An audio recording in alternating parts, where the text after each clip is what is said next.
Sharmin, welcome aboard to the show. Thank you so much for joining us today. Well, thank you for having me. I'm super excited. So, most of our guests are in the US, but I think you must be definitely our first guest from Singapore. So, first, I want to take the opportunity to kind of share some more information with our audience about Singapore. What was it like growing up in Singapore? How is it different from the US? And what's really interesting about Singapore, it went through a lot of change in the last, I would say, 20 to 30 years. So, I'd hmm love if you could kind of talk about that as well. well, I've spent the longest period of time in my life in Singapore, but actually I didn't grow up here. I've been here for 18 years. So I've seen the massive change. If you think about it, Singapore is only 60 years old. They just celebrated their 60th anniversary. So it's a very young country. It went from being looking like a little village to being this massive city, which is like the global hub for all of Asia. What I love about Singapore is that it's safe, it's ease of doing business, and it is such a melting pot of different nationalities. They're putting a lot of emphasis on technology, startups. The government is investing huge in that space, especially in AI. The other thing I like is that the government here, they think 50 years ahead. So every plan that they make, they're like, what's going to happen in 50 years? I came here thinking I'm just going to have another expat package, and I ended up staying here for 18 years.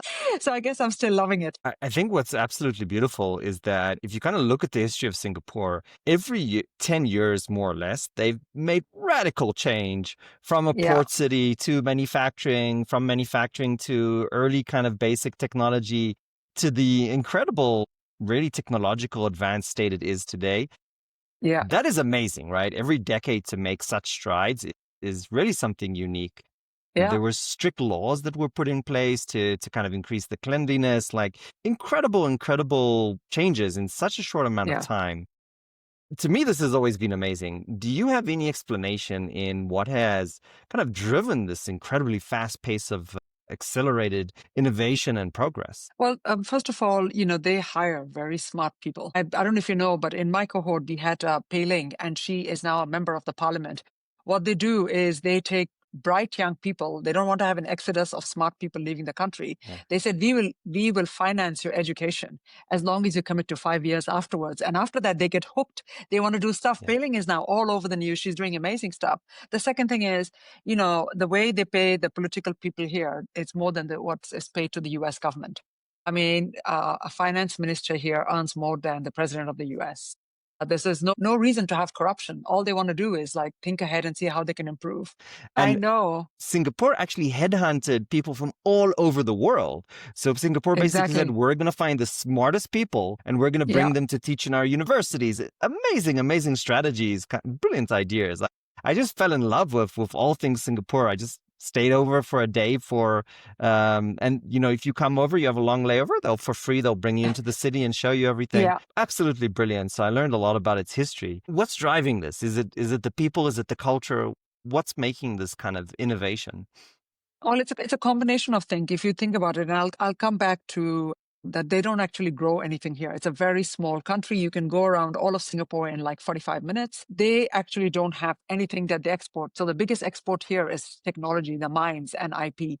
So they've been very smart. They've given money to the likes of Google, Microsoft, and every to build their regional headquarters here.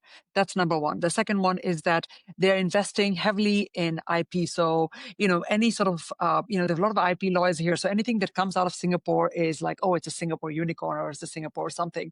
Because what else can they export? They don't have food. They don't have, anything else that they really manufacture. They don't have the space. So they want to differentiate themselves in the fact that we are smart people that is in the forefront of technology, and we have ease of doing business. Now, when I was working for the New Zealand government, a lot of the New Zealand companies would come here for really three things: ease of doing business. You can open a bank account, no problem, low corruption, and everyone here speaks English, as opposed to Indonesia, Malaysia, Korea, and Japan. You're speaking the same language, so why not make it that?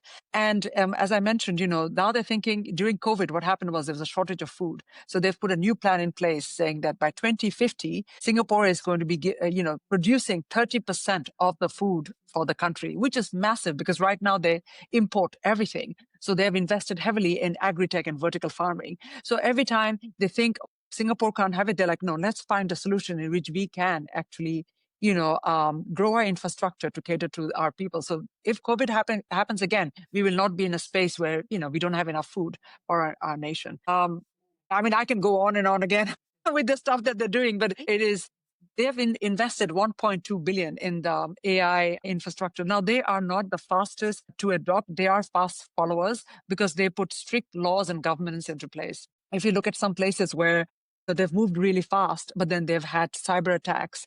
They've had people hacking into so many things. Here, they're like, no, no. Yes, we want to have blockchain. Yes, we want to have AI, but let's think through the safety of our people. You can't just have a fintech coming into here and saying, we will do payments. They're like, oh, no, hang on. We have to educate the people before they get into this investing platform so they are aware of all the risks. So they really go, it's not just about feeling safe here. They really go out of their way to make sure that the people here are safe and protected in many different ways. That's absolutely brilliant. So you are heavily involved in the entrepreneurial startup community. How does it differ from the US? What does it feel like? Kind of bring us right there with you. So I spent actually 2 weeks in Silicon Valley where I was working for NZT. And, one of the things I like here is, and maybe it's just a personal thing, is that, when I work here with entrepreneurs, I am a big fish in a small pond. In the US, I'm a small fish, if you know what I mean. There's so many startups there. The market is so saturated, so many VCs. Yes, you can probably scale faster. Yes, you probably get money faster, but there's so many people that have let down VCs. If you look at WeWork and what happened with SoftBank, yeah, brilliant idea, and he sold it. And then what happened? The same thing with Theranos, right? But here they go through immense due diligence. Yes, there is money here. There's private wealth here. It takes a little bit longer, but once you do get into the space, it goes through it goes through something that is actually solid. Also, what I find that when people are here, they're much more willing to collaborate and, they are willing to sort of work with many different entities. The biggest part here is that the Singapore government gives a lot of funding. I Hmm. think that's what's different from the US. I don't know in detail, and maybe you can correct me if I'm wrong. But when companies come here and set up a subsidiary, you don't even have to have the company. You set up a subsidiary, it opens you up to so many different kinds of Singapore funding because they want, with of course the criteria that you hire local people Right. here, that you sort of you bring up the country as a whole and all these other things. So I thought that if I'm in the entrepreneur space, I'd probably run out of opportunities. But every time I talk to different entrepreneurs, there's new things in which they are scaling and moving. And really, Singapore is not a country where you can just have an idea and think, I'm going to be like the US. They come here and then they look how they can expand into the rest of Southeast Asia. This is just a testing ground or a place or a sandbox. Once they get it right, it opens up doors for Indonesia, Malaysia, Vietnam, and other places.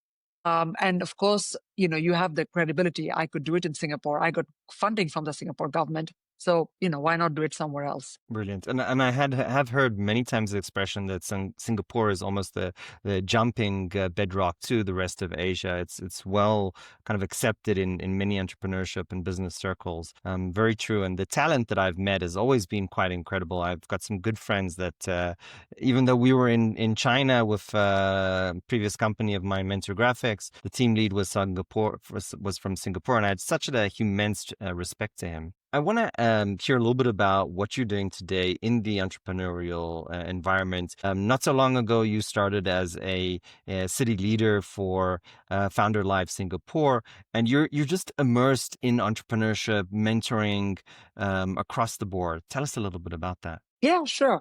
So I had the first Founders Live event last month in October. There was actually 5 founders that signed up, but one of them, she had to leave because of some personal problems. I was quite surprised because I didn't actively market it. I just created an Eventbrite, and then within 2 weeks, I had 5 founders sign up, and the rest were on waiting list. And these are all varied, but interestingly, and why I love this is all of them have an element of AI, from agri-tech to for your mental health to fitness. So that was amazing. They had to pitch in 99 seconds, and you got voted and you got crowdfunded by the audience. So it is instantaneous validation if your idea makes sound, which you had to do it in 99 seconds. And if someone liked your idea, they could crowdfund it. Now, how did I come across this? So I got approached by Nick, who is the CEO of Founders Life in Seattle. And he knows that I'm quite involved in the tech community here. I do mentorship, not just for the German Accelerator, but also for NUS, Women in Business, and for NUS Entrepreneurship Society. And I've been a couple of times a judge for a lot of these things called Switch, which is the Singapore Week of Innovation. And he said, look, you're part of an accelerator. You've been a judge. Here, let me sort of present to you another option in which you can give founders, without being attached to any of these things, a chance to have a platform to pitch. But we make it a little bit more interesting. They have to pitch it in 99 seconds, get their value proposition out, and they get instant validation. What do you think? I'm like, wow, that sounds amazing. Of course. So I wasn't sure how the idea was going to pan out, but we had about like 65 people turn up, 5 founders, an amazing night, and they can't wait for the next one, which is going to be in January. But as I mentioned, what was surprising for me was there was 5 founders, 4 of them females, all of them in the AI space. So, that sort of shows you that, this is where Singapore is going. And interestingly, only one of them was from Singapore and the rest were all expats. So again, it shows that it's a big melting pot.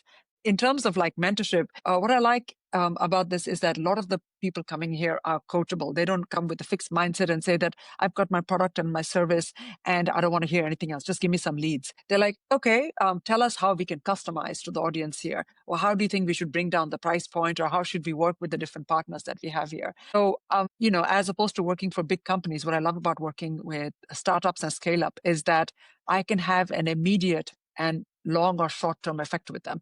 When I was working at KPMG and Deloitte, I was a small cog in a big machine and there was so much stuff going on. I didn't really see the effect that I had in some of these companies. And also when you work with big enterprises, you see the effect much later. With startups, it's very fast moving. You sort of help them with a POC or something and you can see the effect immediately. I work with companies which is a 10-man team and go up to IPO in 2 years. So for me, the satisfaction is huge, yes, the money is not great, but if I love what I'm doing, I think it goes a long way. Yeah, I don't know anybody that money has made them happy. In some cases, No, it's been quite the opposite, that money has made them even more unhappy. So I wouldn't cry about enjoying what you do, if you're really enjoying it. So I think that's absolutely wonderful. I appreciate it. I got to tell you, I stepped away from a few, lucrative opportunities to do the things that I love as well. So we're definitely like-minded in that perspective. So absolutely. So 99 seconds, that's novel. How do you convey value or convince an audience of 60 people in 99 seconds? Do you coach the Yeah. tell us about this. This is really interesting. So I have a little bit of background in pitching. When I work with the New Zealand startups, I help them with something. It's actually literally an elevator pitch. So they would get to the top and then they would have to convince a bunch of CEOs and VCs in that elevator, which would come down in 1.5 minutes, which is more or less like 99 seconds on how to pitch. So it was a combination of storytelling. What's your value proposition? What problem are you solving? And that's it. And it is actually 99 seconds is doable. So I get on a call with the founders. They go through it. And when you realize and you write it down, there's a lot of but here, this, that.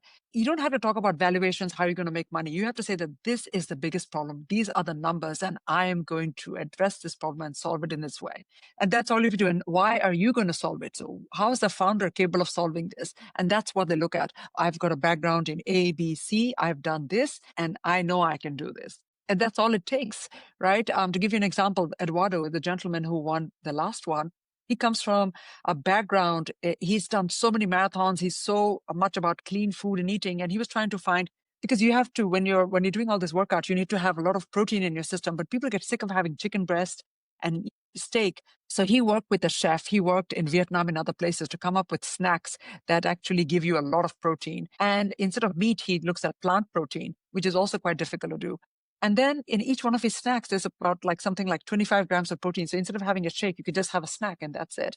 And when he pitched it, he goes, look at me. I was working out. So he made it personal. He told a Oh, story and people actually relate more to stories. So when I work with the founders, I said, make it personal. Tell them a story. Put some emotion in there because then they will remember you, and give some examples. So at the end of that, he goes, you see the snack? Try it afterwards. So each one of them had something to give afterwards. They told a nice. story. They made it convincing and they touched upon an emotion, because people buy on emotion. They remember some of the rational facts, And the other thing about this 99 seconds was they started strong and they ended strong. People don't remember what happens in between. They remember the beginning and the end. So yeah, sometimes I've had to work up to an hour with some of these founders, but before they get on the 99 seconds, I work between 15 minutes. Like Eduardo was really good. I only had to work with him for 15 minutes. Others, I work up to an hour, and we go through the pitch at least 4 or 5 times. I record them to see what they sound like. And then I sort of help them narrow it down. And it's worked. All of them managed to finish on time, and they were so happy. They're like, no one's worked with us like this. So yeah, and it gives them a lot of confidence that I can get my value proposition out in such a short period of time.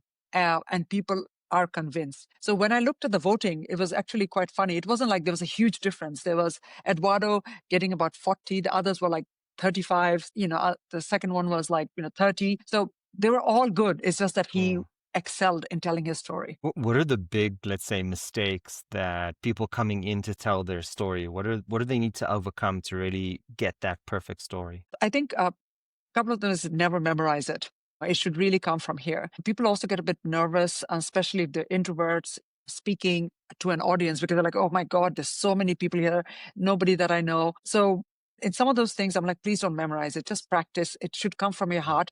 Put in a lot of emotion into it. If it's something you're passionate about, it's going to come through. Don't worry about it.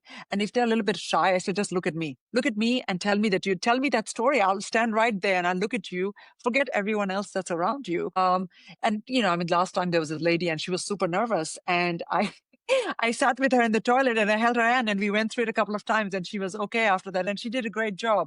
But, it just depends on people to people, right? And it also helps that when you give them a warm welcome and you give them some encouragement, I think it's really just about people, right? They can have great ideas, but sometimes they doubt themselves when they come in front of such a big audience. And when they have come out of the other end, they realize it actually wasn't so bad. I got my value proposition in 99 seconds. I did it in front of a big crowd. I overcame my fear. So I think other than just getting their idea out there, they felt really good about themselves. And that's important, right?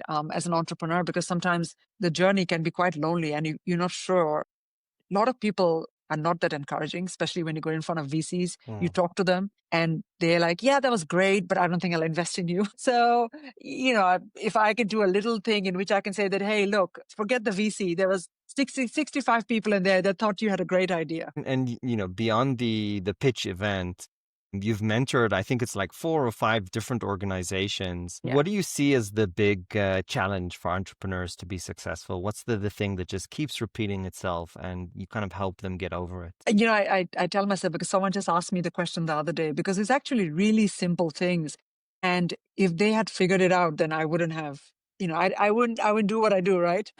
So one of the key things is when you're so close to the service of the product, you just tend to have a very silo view. You don't see outside. I give that devil's advocate. I question them. I sort of every assumption they made, I'm like, are you sure about this? Let's talk about this. Let's break this down. Also, sometimes I've seen that a lot of CEOs that are startup CEOs are not scale up CEOs.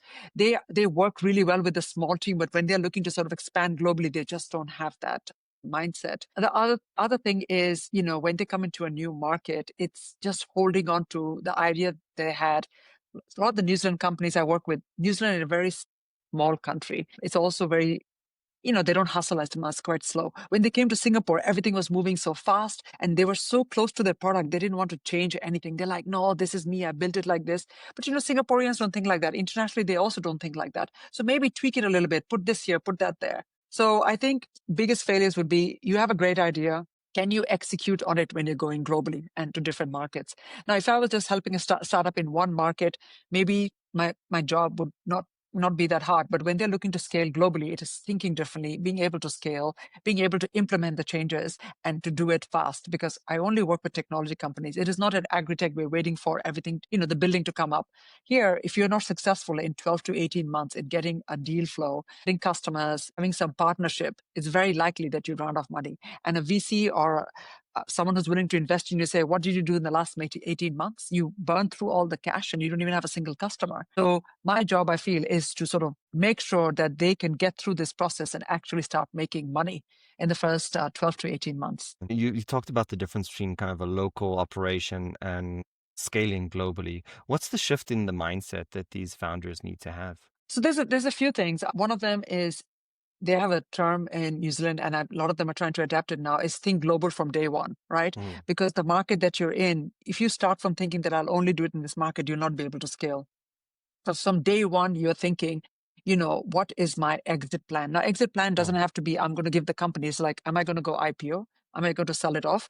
Or am I going to do ABC? One of the things I find about a lot of these startups is when they start the company, there's never an exit plan. That's number one. Exit plan could be me scaling globally and giving my CEO position to someone who can So, handle that. so let me challenge that for a second. Why Sure. is the exit plan important? You hear from a lot of famous CEOs, oh, I built this to last. I'm not trying to make a quick buck or turn around. But the exit plan is still incredibly important. Why is that? Because it means they haven't thought through. Let me start with the negative side. They haven't thought through what would happen if it would fail. They think that it's going to success and it's going to last forever. But if you haven't thought through what could happen if I don't make IPO, if I don't scale globally. So I know it sounds a bit negative, but if you don't plan for failure, then you haven't planned properly. That's number one. The second one is that you need to have an exit plan, because if you don't, and the exit doesn't mean, I'm going to leave the company. It could be, I'll just take a step back and give it, and I'll be part of the board, or I will go IPO, or I'll do a joint venture or whatever. You need to have that strategy, because a startup is never going to be a startup forever. It's going to be a scale up, and there's going to be a huge growth company at some point. So you need to have that ambition. As some people say that, look, I just want to leave it a boutique company, really small. How many boutique companies survive unless they've done a partnership? In my opinion, a lot of companies that I've worked with that have stayed boutique have not survived. They have failed in 3 to 5 years. And this is just from my experience. So I tell them that you need to have this plan. Think of a partnership. Think of, maybe giving up this position to someone else, or think of, some other exit, but you have to have that, because remaining a very small company is just not going to work, especially in this day and age. Yeah. What's the difference? You're alluding to that there's a difference between the kind of the startup CEO and the scale up CEO. What is that difference? Is it just experience and knowledge, or is there something more fundamental? There's a couple of things. So, and it's not always the case, because you have successful ones that actually can start navigating and thinking differently. But the startup CEOs I've seen is that they are so close and so attached to the idea that they've produced, that it's their baby, that they're Mm. not willing to shift and think of a different business model. They're not willing to shift and think of customize the product to different things. And when they start scaling, they feel like they're losing control. So they try to be quite centralized and have a lot of say in every decision. So it becomes a bottleneck. They don't like, okay, I'll give you, okay, Singapore becomes a different entity. You run with it as long as you're making money. They don't do that. So if they were to think differently and say, hey, you know what? It's okay. I would be happy to delegate the responsibility to all the different markets as long as they report back and make certain amount of revenue in a certain. Yes, I'm willing to customize it to different markets. If they do that, yes, then they're good startup and scale up CEOs. If they can't, then they need to sort of, give it up to someone. If I could just give you an example, I work with this company, and now he had to step back, but he was a brilliant man, and he comes from a background in AI. He created something called the Soul Machines. They were the first company in New Zealand that sort of came up with a digital human that looked so real that you wouldn't even know. And to sort of prove that point, what they did was they created a digital human baby. And you would interact and we think, is this a real human, or is this a AI machine? Because they use eyes, the facial expressions and everything to sort of mimic. And he was so close to that when they started expanding and saying, we want it in airlines, we want it in beauty shops, all these other things, he goes, no, I just created to sort of show that we could replicate AI in the space. So eventually, by the board, he was pushed out, which is a bit sad for him. But he just wasn't thinking differently. Now they just recently raised 40 million in the US, and they are Oh, wow. expanding globally. Yeah, if you can look them up, they're doing amazingly well. But when they first started off, Greg Cross, who was the CEO, is no longer the CEO of the company, because he just didn't want to let go of that little, not baby, literally his product and service that he created. And let me ask you this. The entrepreneurial journey can be difficult. The way I describe it as myself, an entrepreneur many times over, is bipolar disease. One day you're on the top of the world, you're happy. Another day it's the worst day in the world, Yeah, fully depressed. It's a hard journey. it is. You also lose people. I don't think I've spoken to a single CEO who hasn't lost relationships through the journey.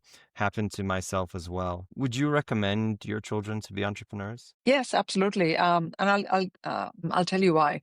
So this has probably been the hardest and the most learn steepest learning curve for me. You know, when you work, and I worked really hard when I was younger for HSBC, and I worked long hours, 18-hour days and things like that. But here, I'm doing it intentionally. No one's pushing me to do it. It is also very lonely, and you doubt yourself many times. So when you come out of the other end, you're like, you know what? If I lose everything, I know what I'm capable of. If, I had to do, even though I learned it in booth, I hate accounting. I had to do accounting. I had to do my books. I had to learn how to create a website. I had to sort of create a business model from scratch and with no validation for anything. And when customers ask me, "Oh, can you bring down your price? Can you change your business model?" I questioned myself, but then I had to create that confidence. I know that a lot of entrepreneurs go through this, and I'm a sole entrepreneur. I had someone in the beginning when I started off with him, and he was really, really great, but he has some visa issues and he had to leave. Also, the other thing is you really become very conscious of your time. What are the most important things? It's your company, it's your family, it's your other things in life. So you become very discerning with who you spend time with. I love meeting with people that energize me, the people that, either give me ideas or they're in the same mindset as me. When I was working for some of these big companies, of course, I would work, it was 9 to 5 job, and then I would meet with a bunch of people, and I don't want it to come across as negative, but I would meet with a lot of superficial people. They're like, "Oh, you're going to the mall, or you want to go, clubbing, blah, blah, blah." Now, when I meet someone, I'm like, "Oh, what's your next big idea? What's happening there? Let's talk about something that's mentally stimulating." And I love it. I don't mind the shift. So I did lose people from, also when my companies sort of went from a two-man team to working with fractional CEOs to now being a lot smaller. But I also lost my circle of, I don't know if you would call acquaintances or friends, because I think differently now. And it's not a bad thing. I was a bit sad in the beginning, but then I'm like, it's okay. People go through these changes, and I'm in a different person in a different space right now. And I get energy from different things. And when I have doubts, I look at what I've accomplished as opposed to when I was working with a huge team of Marcoms and stuff. Now I do my own marketing, which I do organically. I do my own business models, my own contracts and everything. And it gives you incredible amount of confidence because no one can take that away. No company, who's going to fire me? I'll fire myself. But if I want to, and if I want to change a job, right? So it is something which is in here and I love it. And I would encourage my kids to do it because you take that with you, you can do anything. Yeah. Actually, my son, when he was in school, started his own company. It was a cute little company because it was under me on fitness because he was doing all this stuff on fitness and he would create these blogs. He created a nutrition plan. I was his first guinea pig. So he goes, "You should do these workouts, this and the other." And he created all these videos on how to do the right form. And I said, "Why are you doing this?" He goes, "Oh, because I really enjoy it. I want to try doing podcasts a bit like you. And I want to do all this nutrition stuff to tell people what are the macros they need to take." Of course, now he doesn't have much time, but at least he started it out when he was 18. And he did it for 2 years when he was going through his high school. Amazing. Yeah. Would you agree that actually taking the entrepreneurial journey as early as possible in life is actually has the most advantages because you have the least amount of risk? Yes, that's true. There's two sides to it, right? So I've seen, really young people do that and they are fearless and, they have a lot of energy, but also I think sometimes they can be a bit cocky. Mm, So, they're like, "Oh, I can do this, I can do that." And they don't really respect some of the things that has built this industry, right? They're mm, like, "We can do anything." Now, if you have the grit and if you have a great team around you and if you've got the money, very likely, you will succeed, right? But then I've seen entrepreneurs that are, and I've worked with a few, again, I'm going back to really working with these New Zealand companies. This guy, he was in his late 20s. He started an AI chatbot for InsurTech. And, he's like, "I can do anything. Look at me. I've got such a massive background. I've been so successful and everything." He got really cocky. And yeah, eventually, it failed during the COVID period. But those who are slightly older and have been through the ups and downs of life tend to have more resilience. And they think, okay, we're not going to fight it. We're going to be like a bamboo. We're going to go through the tides of life and we're going to be flexible through it. And we are going to be also humble. I think the best combination of CEOs, not it's not really the age, it's the mentality. Am I do I have a growth mindset? Am I willing to learn? Do I have a humble nature? And while these don't actually line up with a lot of the CEOs, you see, they come across as arrogant, they come across as whatever. I think those are more important. And the biggest ones, soft skills, are things like empathy and actually listening to your customers, right? A lot of people are like, I've got this great product. Why won't they like it? Well, you're not really, solving their problem. Yeah, So I I, couldn't I don't agree really more. see age as a problem. I Yeah. see it more as your mentality, not so much as an age thing. I've seen young people being really mature while also maintaining that humble and growth mindset. I would argue that, trying to follow in the footsteps of Steve Jobs or Bill Gates is probably a recipe for disaster. That level of arrogance of you're going to save the world is not how 90% of the successful entrepreneurs actually behaved through their success. So I think we get kind of enamored with these celebrities is really what they are, right? Elon Musk, etc. And like, oh, I'm Yeah. going to be Elon Musk. But that's really not what success looks like. No. Again, in the 99% of the cases. I will say that I do advise youngsters, of course, to be humble, but being a entrepreneur at an early stage, if you, in 1 year of corporate work and in 1 year of entrepreneurial work, you will learn 10 times more as an entrepreneur. Absolutely. Yeah. So it's even if you fail, and of course I hope that you don't, you're going to come out of that next as an individual. So there's always that silver lining. No, absolutely. Actually, my younger son, who's still in school right now, I've encouraged him and he's thinking about it. He's going to do a gap year and just work, just do these, little things, not entrepreneurship, but just work. And the reason I want him to do that instead of going straight to university is because I want him to understand the value of money.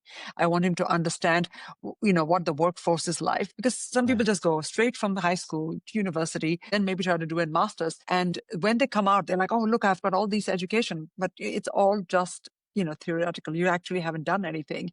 So whether he takes an entrepreneurship during that gap year or he actually goes and, tries different types of work, I think being there, absolutely right. Whether you fail or you're successful, being there and actually trying it out is something very important. I wish I could have taken it sooner, this entrepreneurship journey, but it's also maybe a female thing. And, the background that I come from, we tend to be quite perfectionists and we also have like this imposter syndrome. It doesn't matter how educated we are. It took me a good 20 years to realize, I can do this. Because I think entrepreneurs are incredibly, have a lot of courage because, you're like, okay, I've had the safety net of all this and now I'm putting it all aside. I'm believing in myself and what I'm going to do and take the leap of faith.